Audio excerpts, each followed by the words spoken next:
ഒരമ്മ മകന് കൊണ്ടുപോയി കൊടുക്കുന്നത് വിഷമാണോ രാഘവേട്ട? പ്രസവിച്ച ആദ്യ നിമിഷങ്ങളിൽ ഞാനാ എന്റെ മോന്റെ മുഖം കണ്ടിട്ടുള്ളത്. പിന്നീടേ ഉള്ളൂ അച്ഛനും ബന്ധുക്കളും ഒക്കെ.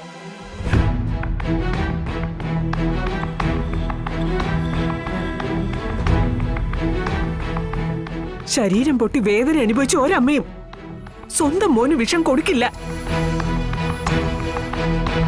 ഒരമ്മയ്ക്ക് സ്വന്തം കുഞ്ഞിനോടുള്ള വികാരത്തിന്റെ ആഴം മനസ്സിലാക്കണമെങ്കിൽ നൊന്ത് പ്രസവിക്കണം.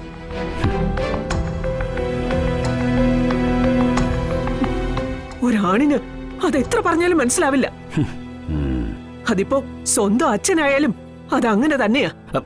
അയ്യോ അമ്മേ തായേ, മതി മതി മതി ഈ മൈതാന പ്രസംഗം. പ്രസവിക്കുന്ന അമ്മയെ പോലെ തന്നെ ജനിക്കുന്ന കുഞ്ഞുങ്ങൾക്കുമുണ്ട് വേദനയും വികാരവും എല്ലാം.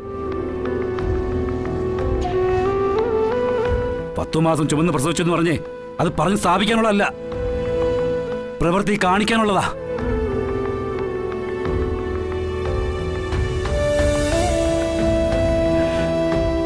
സ്വന്തം മകന് പൊള്ളലേറ്റിരിക്കുന്നതേ കൈക്കോ കാലിനോ അല്ല, അവന്റെ മനസ്സിനാ.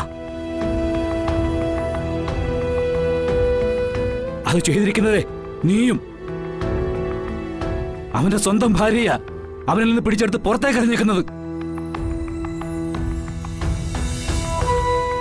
ആ മുറിവ് ഏത് മരുന്നിട്ടും എന്തു മോരം വെള്ളം കൊടുത്ത് ഉണക്കാന്നാ നീ കരുതിയിരിക്കുന്നേ?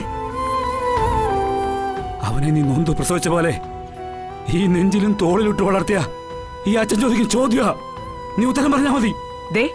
ഇപ്പൊ ഈ പ്രസംഗം നടത്തുന്നത് രാഘവേട്ടന്. ഞാൻ പറഞ്ഞു കഴിഞ്ഞു, ഇവൻ ഈ കൈ പൊള്ളിച്ചതും വേദന അനുഭവിക്കുന്നതും സ്വന്തമായിട്ട് ചെയ്തതാണെന്ന്. സ്വയം കൃതാനാർത്ഥം എന്ന് പറയും. അതിന്റെ ഫലമേ സ്വയം അനുഭവിച്ചേ പറ്റൂ.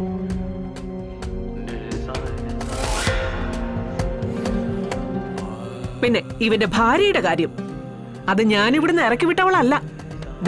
ഈ നിൽക്കുന്ന കാർത്തികയ. ഇവൻ താലിയും മാലയും ചാർത്തി ഇവിടെ വിളിച്ചോണ്ട് വന്ന് സ്വന്തം ഭാര്യയാണെന്ന് നമ്മളെ പരിചയപ്പെടുത്തി തന്ന പെൺകുട്ടി. അല്ലെന്ന് ഇവൻ പറയട്ടെ, അപ്പൊ പറയാം ഞാൻ ബാക്കി. അമ്മേ മതി, നിർത്ത്. എന്റെ പേര് പറഞ്ഞ് പോരടിച്ച് മതി.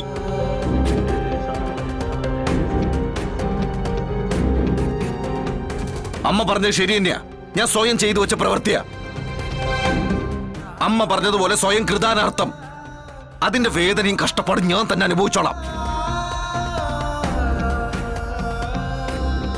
അച്ഛനും അമ്മയും പ്രസവിച്ചതിന്റെയും തോളി ചുമന്നതിന്റെയും കണക്ക് പറയുമ്പോ മക്കൾ അനുഭവിക്കുന്ന ഒരു മനസ്സന്തോഷം ഉണ്ടല്ലോ, അതങ്ങോട്ട് ഉള്ളിൽ നിന്ന് നീര് പൊട്ടി കണ്ണിക്കൂടെ ഒഴുകാൻ തുടങ്ങി എനിക്കിപ്പോ.